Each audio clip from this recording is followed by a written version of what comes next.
an investment into any S&P 500 ETF over 10 years would have returned shareholders a strong 260%. But in this episode, I'm going to be covering a lesser talked about Canadian company that has been dominantly outperforming the S&P, with its 10-year return to shareholders yielding over 663%. Meanwhile, this company trades at a trailing price to earnings ratio of 10.2 compared to the S&P 500's PE of roughly 31.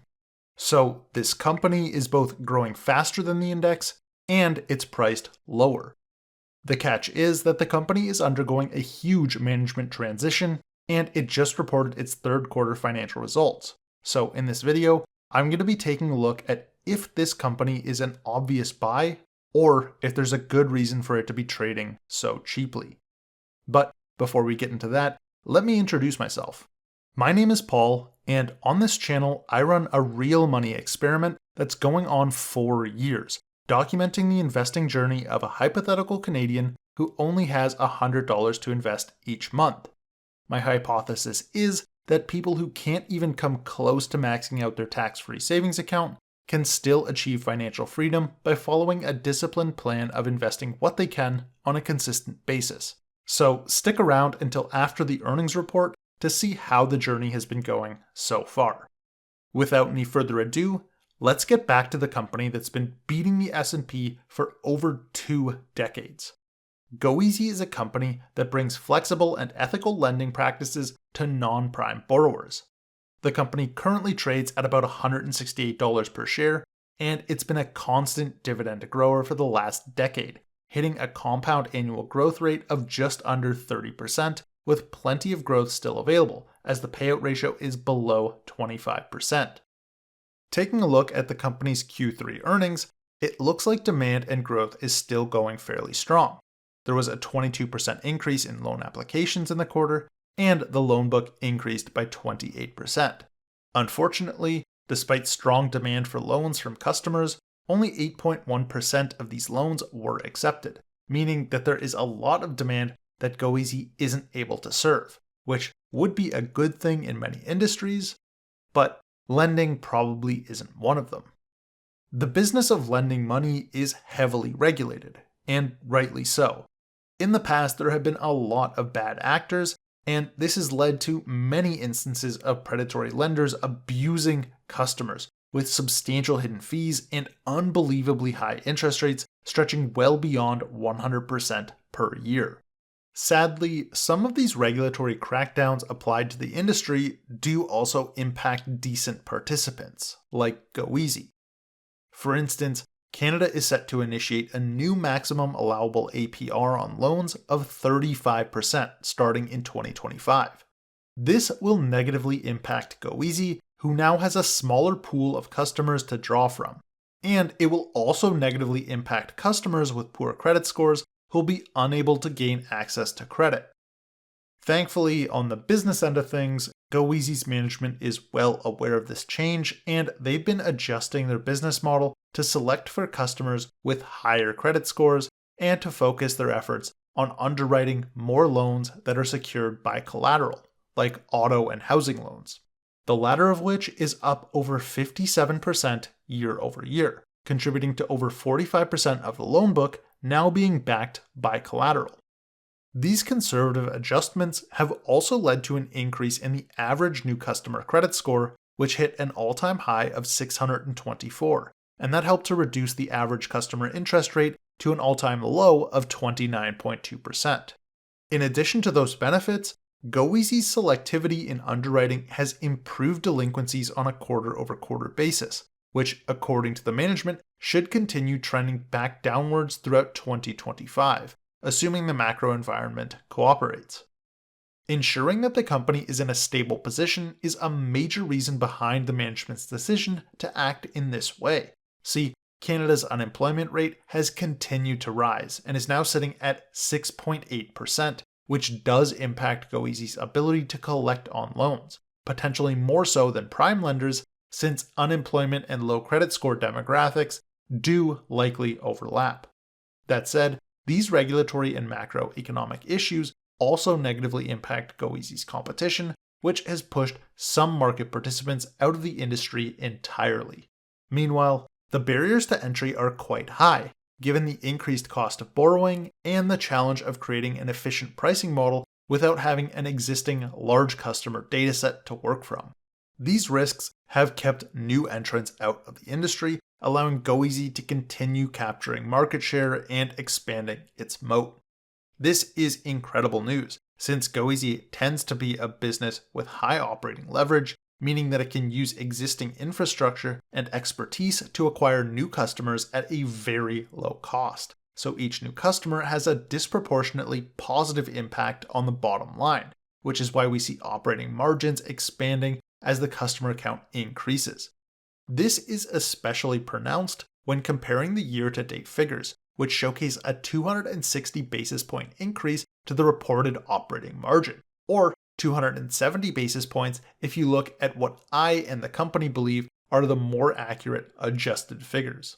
And taking a look at the company's future outlook, this margin expansion is projected to continue over the coming years, with reported operating income expected to surpass 42% in 2026, which should result in even greater profitability.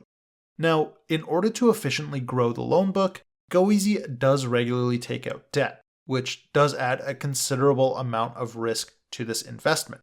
But the company has been doing this for a very, very long time, and they were even able to successfully make it through the Great Recession in 2008 relatively unscathed, which does give me some added confidence that the management knows how to avoid overextending themselves even during challenging times.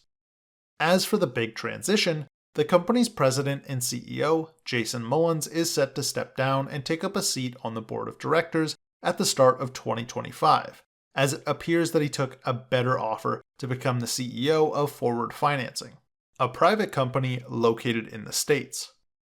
In the interim, it's been announced that the former CEO from 2001 to 2018, David Ingram, will be taking the reins as the company continues its search for a replacement CEO. Now, Jason Mullins has been incredible for GoEasy. In his 6 years with the company, he's more than doubled revenues and has more than tripled earnings per share. But before him, there was David Ingram. And while many investors are concerned about Jason Mullins stepping down, Ingram has had a similar track record of excellence.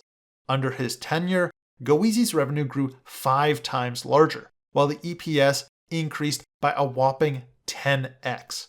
Plus, he was instrumental in picking and guiding Jason Mullins as his replacement. So I am very confident that the company is in good hands while the board narrows in on the next long-standing CEO.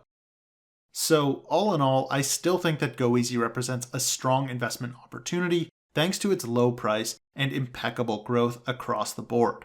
And all of that is before even considering any of its upcoming growth vectors that I've discussed in more detail in prior videos. So this is why I've been buying up more and more shares of GoEasy as of recently. And I really want to take advantage of the depressed share price that came about after the CEO transition was announced. In the last month alone, the shares are down 2.5%, and I'm personally very excited to be putting more money into this growth machine. But before I'm able to do even more of that, let's check in on the portfolio's other 2 holdings, neither of which had any important news to report in November. First up, we have the Morguard North American Residential REIT with the ticker MRG on the Toronto Stock Exchange. And this REIT in particular specializes in, if the name didn't already give it away, renting out residential apartment units in major cities and urban areas throughout Canada and the United States. And aside from the solid 4% annual dividend yield that gets paid out on a monthly basis, the REIT's share price has been racing up as the management continues funneling its excess cash into the buyback program, which in turn has been pushing the share price closer and closer towards the net asset value over the past few quarters. As for my final holding, that's going to be MTY Food Group, which is a company that franchises out several different brands in the fast food, snack, and casual sit-down restaurant categories, including some of their more famous banners like Cold Stone Creamery, Wetzel's Pretzels, Papa Murphy's, and Famous Dave's, just to name a few. And believe it or not, MTY is trading at the same price it was back in 2016. Only free cash flows have since more than tripled. Yet, the company continues to be shunned by the market as it now has a free cash flow multiple in the mid-single digits. That's right, the trailing price to free cash flow is now just over a 6, despite continued growth. Now, of course, not everything is sunshine and rainbows with this bare bottom bargain. The company does have a decent chunk of debt on the balance sheet, and revenues have been stagnating over the past year or so. But under the hood, there are some high quality brands showing very strong growth, and the management has been doing a great job of maintaining profitability despite the post-pandemic headwinds that the broader restaurant industry has been facing. Now, MTY is also a dividend grower, averaging a 10-year compound annual growth rate of about 13.5%, while maintaining a payout ratio that volleys between 20 and 30%. This leaves tons of room to grow the current 2.35% annual yield that the company pays out in quarterly increments. And over the last month, MTY's stock increased by about 5.6%. And just like my other two holdings, I am planning on purchasing even more shares at this current price point. Naturally, with the portfolio's two larger positions both increasing in share price and paying out dividends, which I'll be going over towards the end of the video, the total equity in the portfolio did increase to $4,031 plus 45 cents in change, which means that in total I'm up over 9.66%, or roughly $355 on the $3,676.40 that were invested. But it is worth noting that $176 of that book value is money that came by way of reinvested dividends. So my true gain is actually $531 on the $3,500 that I've personally put into the investment account on Wealthsimple. Taking a look at my portfolio versus the benchmarks, my portfolio, represented by the green line, once again had the worst 1-month performance out of the group, despite having put up a decent 1-month result. The broader indexes just seem to continue rocketing upwards, with the S&P 500 in particular now pushing nearly $1,600 in unrealized gains. Now, I know that this is going to sound biased, but it has to be said anyways. The growth rate of the underlying company earnings that make up this particular index are completely out of line with the prices that the individual securities are trading for. In fact, we are rapidly approaching the highest ever price to earnings ratios that were not the cause of some preceding catastrophe or recession. The only time that earnings multiples have ever been higher pre-crash was during the dot-com bubble, where the S&P achieved a price to earnings ratio just shy of 35. Now, we might end up achieving a new record here in the coming year or so, but even if we do, chances are there will be a substantial correction soon to follow. And that's just my opinion. Obviously, it is possible that the party goes on to ever higher earnings multiples or earnings increase stratospherically like never before, but I just really don't see that scenario as being very likely. That said, if you're investing for the very long term, even if there is a significant pullback, things will likely turn out just fine, even if there are some unrealized losses in the short to medium term. Anyway, while I was belaboring that point, you might have noticed the red line with the stars here, and it represents a 12% annualized rate of return. And while my portfolio is the only one currently beneath that line, after a 1-month pivot in the wrong direction, the portfolio is now back on track to surpassing the goal. We currently are only off by about $100, which is only a 2.5 percentage point difference. So 1 or 2 more good months, and we could once again break through. But for now, I've already got this month's $100 deposited and waiting in the account on Wealthsimple alongside the dividend income that came in over the last month. So, to start us off, I'm going to pick up 4 shares of the Morguard North American Residential REIT.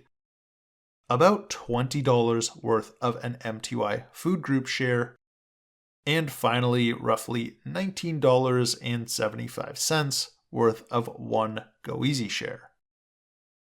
And after my orders have come through, I purchased 4 shares of the Morguard North American Residential REIT for $18.54 each, 0.4103 shares of MTY Food Group at a cost basis of $48.13 per whole share, and 0.1182 shares of GoEasy at a cost basis of $174.69 per whole share, leaving my portfolio with 1 cent of cash left over after my orders were filled. So, as of the market close on Friday, December the 6th, my portfolio holds 159 shares of the Morguard North American Residential REIT worth roughly $2,943, about 16.9 shares of MTY Food Group worth over $804, and 2.07 shares of GoEasy, which are now worth over $347. Moving on to the dividend tracking chart, in November, my portfolio brought in a record-breaking $13.91, which was actually more than I expected, since apparently sometimes Wealthsimple will actually clear trades on the day that they're executed, which hasn't always been the case in the past. So I received a nice little unexpected pay bump in the amount of 15 cents. I'm not complaining about it one bit. Thank you, Wealthsimple. Awesome. Now, this also pushed the cumulative year-to-date dividend income into the triple digits for the first time ever. So we've officially made an extra month's worth of investment capital courtesy of the dividend earnings. Now, when it comes to that $13.91, we can officially buy a small pop-up Christmas tree card. Yeah, we can't even afford one of those little trees that sit on a counter yet. So this is going to be about as festive as we can get things with these earnings. Thankfully, this is the season for sharing and giving, so I'm sure we can find someone who's sharing and giving enough to let us hang out around their tree.